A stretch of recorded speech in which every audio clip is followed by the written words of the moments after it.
E aí, pessoal, conseguiram realizar as atividades com calma? Conseguiram responder as perguntas? Então, agora vamos corrigir? Bom, então a primeira pergunta aí a primeira atividade era sobre responda, né? Letra A. O que é poluição sonora? Então, com base no que vocês entenderam sobre o som, sobre o videozinho lá do Pica-Pau, né? O que vocês acharam então que era poluição sonora? A poluição sonora é um excesso de ruídos que afetam a saúde auditiva, que afetam a nossa audição, né? Então, são atividades que perturbam o silêncio ambiental. Então, a poluição sonora é tudo que ultrapassa, né, o limite do som que é permitido pela nossa audição. Então, tudo aquilo que está causando uma perturbação no silêncio ambiental, tudo aquilo que incomoda a nossa saúde auditiva é uma poluição sonora, tá ok? Então, pode fazer o confere. B. Existe poluição sonora onde você vive? Então, aí, cada um vai analisar, né, com base nessa resposta aí da A, vocês vão analisar novamente a resposta que vocês colocaram e identificar se realmente existe ou não a poluição sonora aí onde você vive, tá bom? Barulho de som alto por muito tempo, ou muita buzina, né? Cachorro latindo por muito tempo. Então, tudo isso que ultrapassa esses limites é considerado uma poluição sonora. Então, vocês vão rever aí, é uma resposta pessoal e vai conferir se está correto. C. Escreva uma lista de quais os tipos de poluição sonora você encontra na sua rua ou em seu bairro. Então, vocês vão analisar aí novamente os tipos de poluição que vocês consideram uma perturbação, né? E vão listar aí quais são essas poluições sonoras aí que vocês têm perto de vocês. É uma resposta pessoal também, não tem como a gente realizar a correção. Então, vocês vão identificar aí, com base nas outras respostas, com base no que a gente já estudou nesse capítulo do livro, vai analisar se a sua resposta está correta, vai conferir se não tem nenhum erro ortográfico e pode fazer o confere. D. Você conhece alguém que usa aparelho auditivo? Então, como a gente já viu lá no livro, tem aquele aparelho que auxilia as pessoas com alguma perda auditiva a conseguir ouvir melhor, né? Então, aquele aparelhinho lá é das invenções que auxiliam a nossa audição no dia a dia. Então, se você conhece alguém que usa esse aparelho, você vai colocar aí. Se você não conhece, então ou é sim ou é não, tá bom? É uma resposta pessoal, também não tem como a gente conferir. Na página 119 tem um alfabeto de língua de sinais para pessoas surdas. Você sabe qual o nome dessa linguagem de sinais? Então, essa linguagem é chamada de Libras, que é as siglas de Língua Brasileira de Sinais, tá bom? Então, quem colocou essa resposta aí, pode fazer o confere.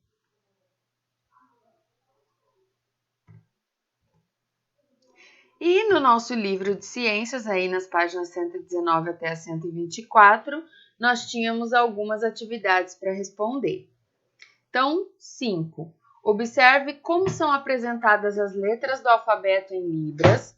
Represente para um colega os gestos que correspondem às letras do seu nome. Então, vocês tinham que fazer aí o nome de vocês com a língua de sinais, né? Para os pais ou para quem estiver em casa com vocês, tá bom?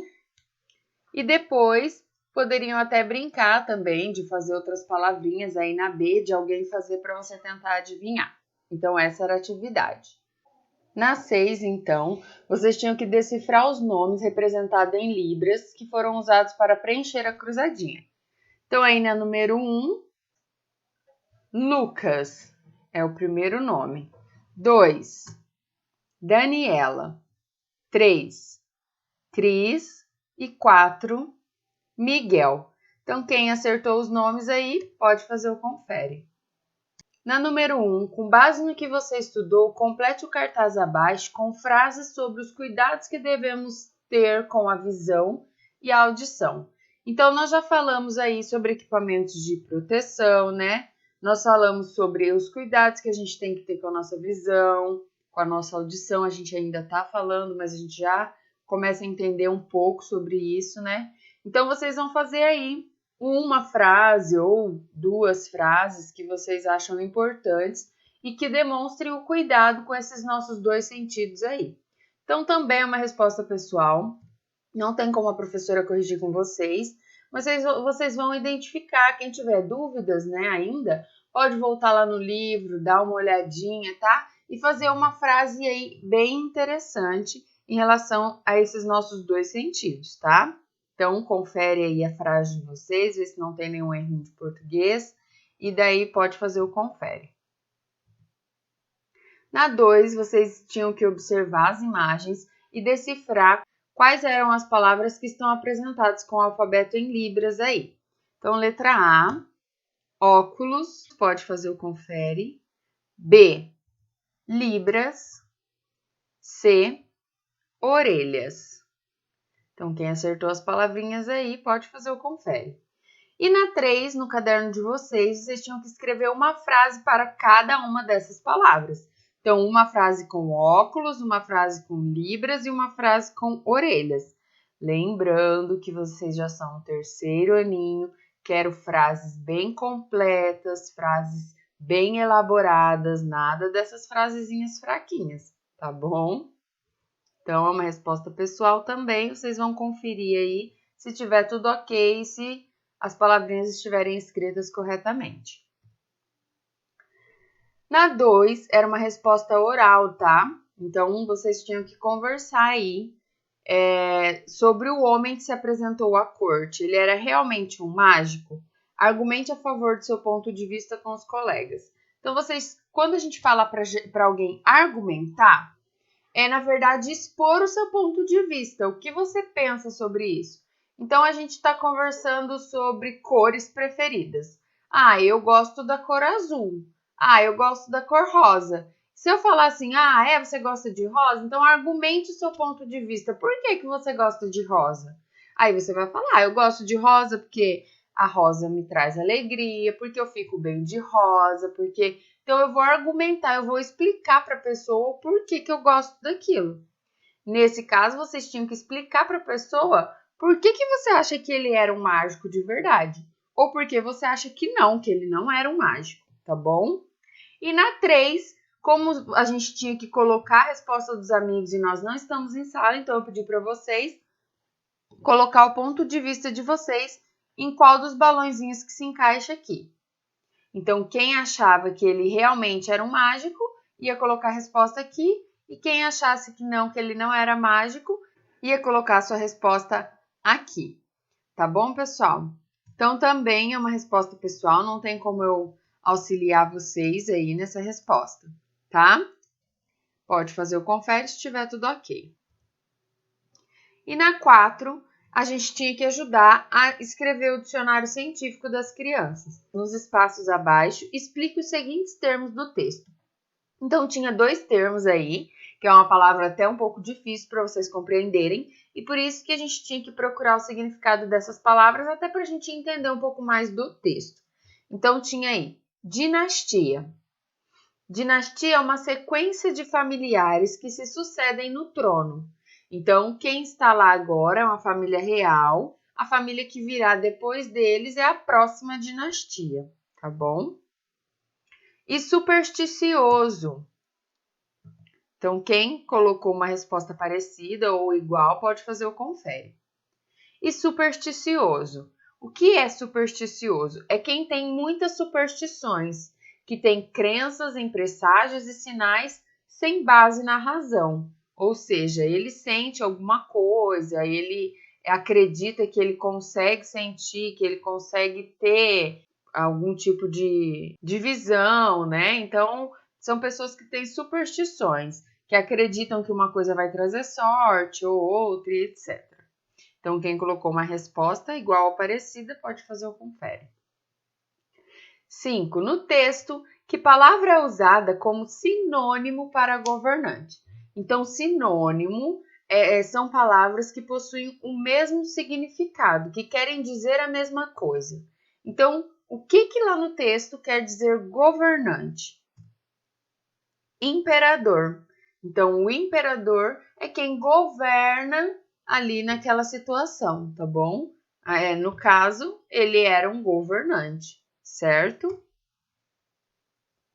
E na 6, vocês tinham que desenhar figuras geométricas e usá-las como teatro de sombras. Lembra no último capítulo que a gente falou sobre as luzes e sombras? Então, era uma atividade aí mais lúdica para vocês realizarem. E no nosso livro de projetos integradores, aí nas páginas 40 a 44, tinha mais algumas atividades.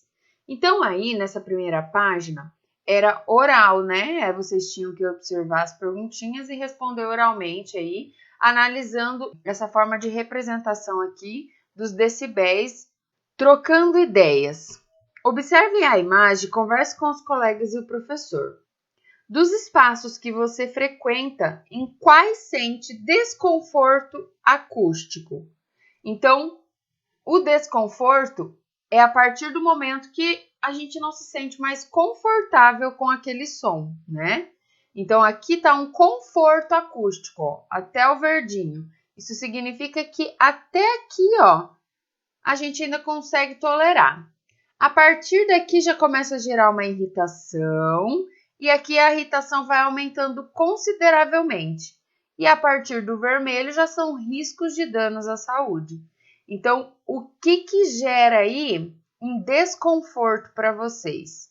Segundo a imagem, qual som causa o menor desconforto acústico? Então, o menor desconforto é o som do passarinho, né? Que ele tá aqui, ó, em 5 decibéis, né? Então, é o menor desconforto causado. Até porque a gente escuta um passarinho e às vezes, pela correria do dia a dia, a gente nem escuta o passarinho, né? Eles não deixam de cantar, mas a gente já tá tão acostumado com o sonzinho deles que eles não nos causam nenhum desconforto. 3. A partir de quantos decibéis um som pode ser prejudicial? Então, a partir de 60 decibéis, né? Ó, que já começa o risco de danos à saúde. Então, a partir de 60 decibéis, já começa a prejudicar a nossa audição se for um som constante. 4. Cite 2 sons que podem trazer riscos à saúde, segundo a imagem. Então, os sons de riscos de danos à saúde são todos esses aqui, ó. Tá? Todos esses é um risco à saúde auditiva. Então, quem comentou qualquer um dessas situações aqui está correto, tá? E a última, o que podemos fazer para evitar problemas auditivos? Evitar ficar exposto há muito tempo a esses barulhos que causam riscos, né? Se for trabalhar com algum desses barulhos que não consegue evitar, né? E que a gente sabe que causa um dano à saúde auditiva, o que a gente tem que fazer? Utilizar equipamentos de proteção, né? Então, aqueles fonezinhos que a gente coloca para evitar que o som chegue com muita força, né? Aos nossos ouvidos. Então, é uma forma da gente evitar problemas auditivos. Limpar sempre, né? Os ouvidos, secar, é muito importante, não deixar água lá dentro. Secar sempre com uma toalha limpinha e, ao menor sinal de algum probleminha, de algum zumbido, procurar um médico, né, para esclarecer as dúvidas que tem e ir acompanhando, né, conforme necessário. Use o quadro abaixo para descrever os sons ao seu redor. Então, vocês tinham que parar um minutinho aí para observar os sons ao seu redor e colocar aqui a descrição do som. Como que era o som? Vocês tinham que descrever o som que vocês ouviram e a fonte sonora, ou seja, da onde veio esse som. Foi de um cachorro, foi de um carro, de um telefone, né? Então, vocês tinham que listar aí pelo menos 4 sons. Também é uma resposta pessoal. A professora não consegue corrigir com vocês, tá? E aí, na 4, ao voltar da exploração, a gente tinha que conversar na sala sobre esses sons e reproduzir alguns deles. Como a gente não tá na sala, então esse não tinha como vocês realizarem aí em casa também, tá bom? Então, pode fazer o confere, quem conseguiu completar a tabelinha. E é isso aí. A nossa correção termina aqui, a nossa aula finaliza aqui. Espero que vocês tenham entendido essa aula, tenham conseguido compreender um pouquinho mais sobre o som, tá? Então, um beijo para vocês e até a nossa próxima aula.